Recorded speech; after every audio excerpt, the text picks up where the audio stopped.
You have an opportunity right now that you won't have a few years from now. This is an opportunity of a lifetime. Your family are counting on you to study hard. Your friends are counting on you to study hard. And maybe you don't realize it yet, but your future self is counting on you to study hard. And the goal is not to keep studying until you're content.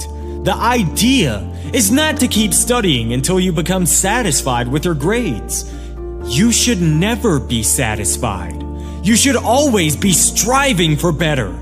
Because the day you become content with your grades, that's the day that you stop evaluating yourself. That's the day you stop growing. That's the day that the person trying to catch you will catch you.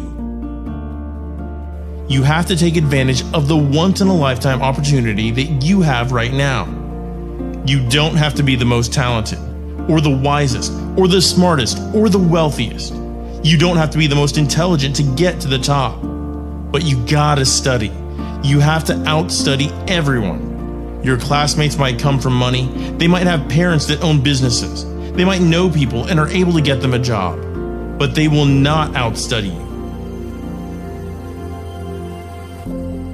And what you have to do is make a decision that no matter how privileged or talented anyone else is in your class, you're going to outstudy them. But how do you outstudy everyone else in your class? I'll leave you with the words of Eric Thomas. I've looked at the most successful people in the world, and I realized that they have 7 or 8 similar things in common. And one of the things they all had in common was that they all had a routine. They are obsessed with routine. They don't have a gap of wasted time in their routine. They don't grind until 6 p.m. and then play video games for the rest of the night. They're not scrolling mindlessly through Instagram for hours a day. They don't have time. That's a poverty mindset. Successful people don't waste time. They don't watch TV. They don't do a lot of entertainment. If they're not working, then they're studying or getting better at their craft. So what you have to decide is, do you want to be in the 99% or the 1%? And you'll only join the 1% when you start thinking like the 1%, working like the 1%, walking like the 1%. How you prioritize your studying over the next 365 days will significantly alter the journey you're on and whether you make it into the 1% club. Aristotle said you are what you repeatedly do. Therefore, excellence ought to be a habit, not an act. Don't ever forget that. As Coach Jay said, I'm not your coach right now. I'm your conscience. You're in a fight between will and skill. I say will first because that's where you are. You're locked and loaded with skill. You're studying every day. You're putting in your work. You're buying everything. Your books, pens, notepads. You're making the investment. You're living your dream. You're walking like your dream. You're surrounding yourself with your dream. You're studying until late at night and waking up early to do it all over again. You've put your work in. You've got your skill. And now it's the test of your will. It's a mindset thing you're in right now. It's a mindset thing. Because your challenge isn't moving. Your mountain is not moving. You don't feel like you're making any progress. You're not physically moving when you see everything else around you and other people around you moving. You're not making progress. You're in a test of your will right now because life says it has a little more test for you.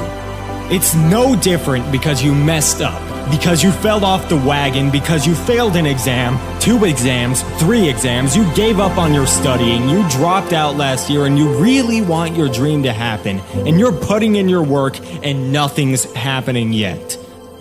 This is our moment, ladies and gentlemen. This right here is our moment, guys. You've all got to think about that just for a minute. This right here, this moment right here, this is our moment to where we make what we have been dreaming of into reality. The exams you have coming, it all starts in your mind. You've got to fall back on everything that you've learned, everything that you've prepared for, every hour you've spent studying for it. You've prepared well for this. Dreams can become buried under discouragement, buried under past mistakes. There are dreams buried under failed exams, buried under low self-esteem. It's easy to settle for average grades, even though you have all this potential buried on the inside. All of us have things that we're believing for, something we want to accomplish.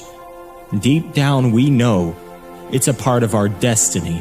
We can feel it so strongly, but then we hit some setbacks. We didn't pass the exam. Our results weren't good enough.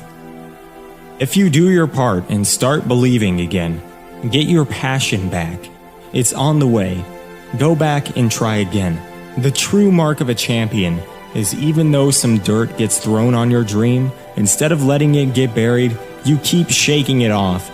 You keep moving forward. You keep looking for new opportunities.